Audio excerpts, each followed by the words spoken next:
welcome to Fill a House, and you are joining us on the Life Skills series where we're talking about how to do life well. You are in college, you are just out of college, you're recently married, and you have no money, you have lots of bills, you have lots of debt, and you have no time because you're busy with all three of those different things. So you're trying to figure out, how do you actually do life? Well, one big area of life is food. I mean, we all love food, right? Or if you don't love food, you still need food because it fuels your life. And a previous video, we talked about some of the 5 top tips of how to actually do food and how you actually can go about it in a purposeful way and how you can do it in a budget, within a budget. So one of those top tips was on meal planning. And in that video, we talked about the fact that we're going to talk about how to do meal planning. And that's why we are here today. How do you actually conquer meal planning? Well, what is meal planning? Simply put, it's planning out your food for the week. It's a very simple concept, but sometimes when you start trying to think about how to do it, it gets a little more complicated. So that's why we are here today. But why do you want to do meal planning? And this is really the crux of the matter. There's 2 top reasons why you want to do meal planning. 1, it saves you money. Right now in your stage of life, or actually no matter what stage of life you're in, we probably should be trying to save our money, save our pennies, to try to put that towards debt that we have, or to put it towards actually serving others and blessing others with different means and through either bringing them into our home or however you see fit. So you want to save money. Meal planning is going to help you do that because you're going to be utilizing the food that you are buying, and you're going to only be buying food you are using. The second thing it does is it saves you time.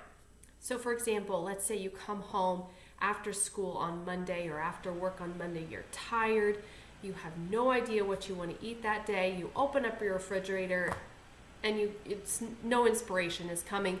You open up your freezer and you see ice cream. Like, all right, I'm going to have some ice cream for dinner. Eat that bowl of ice cream, and then afterwards you're experiencing a sugar high or a sugar low, depending on how your body approaches ice cream.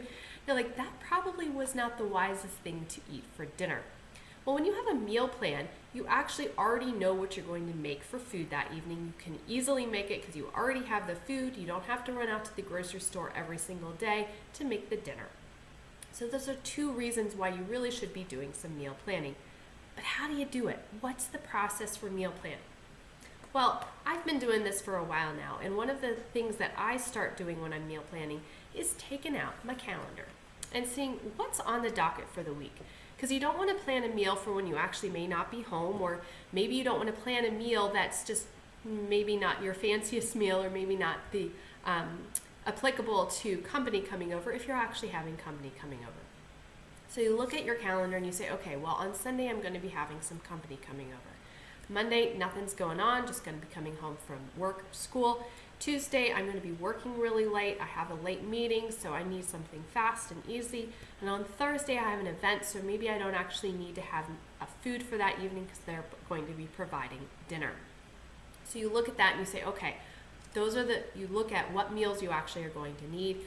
Breakfast, you're going to need every single day. Lunch, you're going to need every single day.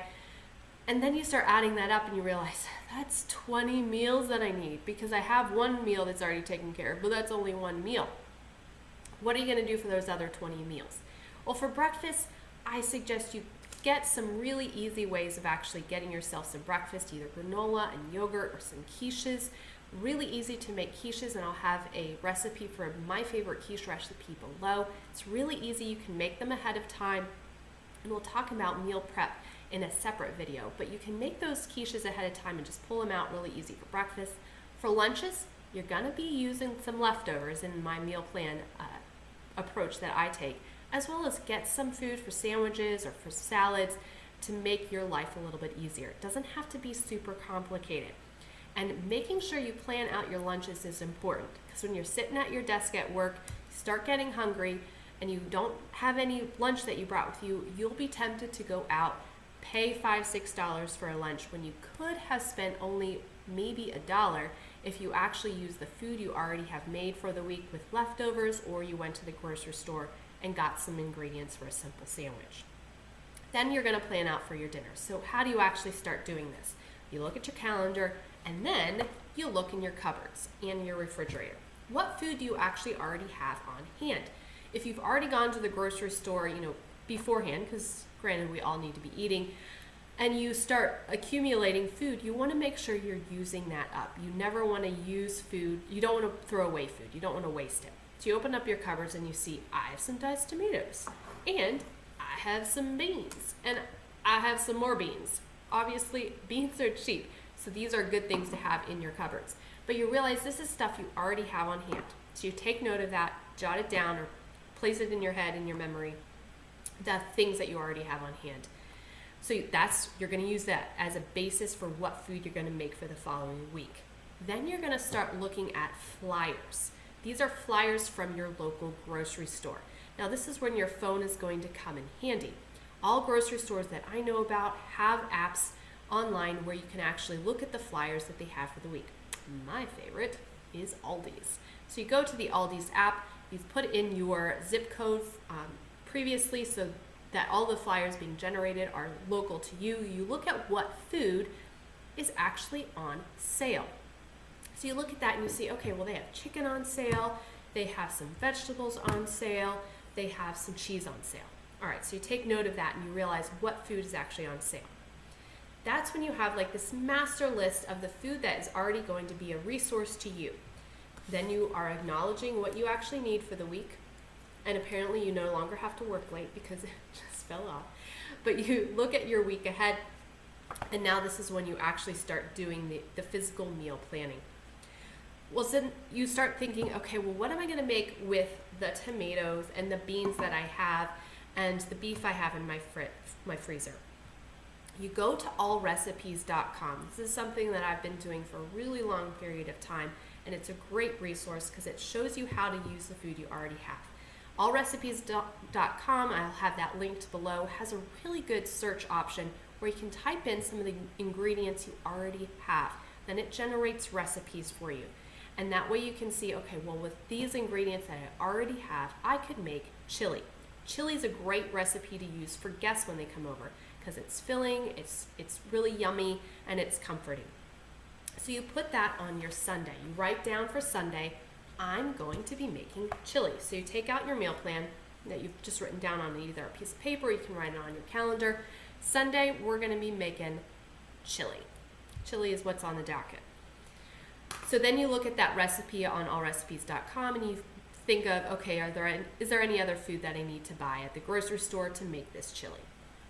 Then you look at Monday and you're like, okay, well, I'm going to be home on Monday. Aldi's has chicken on sale, so I'm going to have chicken. This is when I suggest you start looking at your blue book. Or you may not have a blue book. I have a blue book. Yours might be a different color. And yours may not be graced with a picture of yours truly. Yes, I realize it is a little conceited. But this is just to note that it's mine. But you look in your blue book, which mine is just a collection of all of the different recipes that I've accumulated over the years that are quick, that are easy, and also are inexpensive. And this is a tip, always choose inexpensive recipes. So you start looking through here and you realize, okay, chicken is on sale at Aldi's, and this is my chicken tab. What do I want to make? Well, they also had some cream cheese on sale, some cheese on sale. Chicken Alfredo. That's what I can make on Monday. It's a simple meal. It's things that are on sale at Aldi's, and you utilize the recipes that you've already put together. So then on Monday, you write down chicken Alfredo. Then you look at the recipe and you see, is there any other food that I'm going to need from the grocery store? And you write that in your grocery list. Okay, so now you have two big meals that you've actually already made. Chili is going to actually produce a lot extra. The chili recipe that I've linked below basically serves 8 to 10 people. So if you're having company over, let's say you have 4 people, means you have 4 extra meals. So you can say, Tuesday, I need a quick meal. That means I'm going to eat my leftover chili, which is great. You've already made the food, it's using what you already have, and you have written out already what you're going to eat that day. Alfredo also makes a good bit more than you actually are going to need for one meal. Don't make the smaller version of it. Make that larger version that I'm going to link below for my chicken Alfredo, and use that for Wednesday.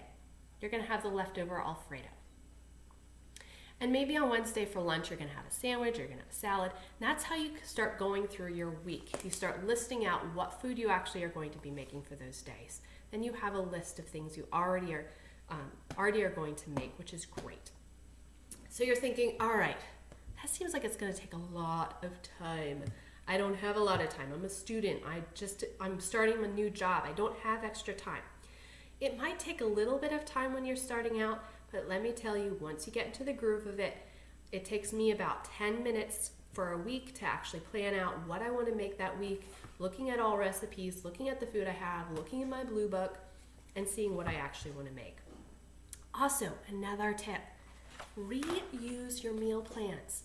Once you've actually done a meal plan, write it out on your calendar.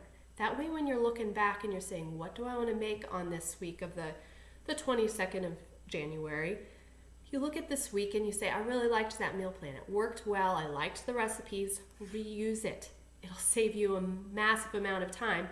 Now, it may not be as cheap because maybe you don't have some of those food already in your cupboards, but it's going to be a simple thing. Like if you have a really busy week, just reuse your menu from a previous week. It's going to save you time. So again, meal planning, it's a great resource for you. Once you get into the groove of it, it's not going to take that much time. And also come back and watch one of my other videos on meal prep or food prep. That's really going to help you out with this meal planning, because when you go into the week, you're already going to be set for success. You're going to know how to get your meals made and you'll be ready to go. So meal planning, do it. And if you have some good recipes that I should be putting into my meal plans, put those in the comment boxes below. Also, tell me if you try out some of the recipes that I've linked below, whether you've liked them, or maybe I should tweak them a little bit. And then we can collaborate and make sure we have some great recipes to use in our meal plans. Thanks for joining me here at Fill the House for our Life Skills series, where we're talking about how to actually do life well and do it in a budget and do it purposefully and meaningfully. See you soon.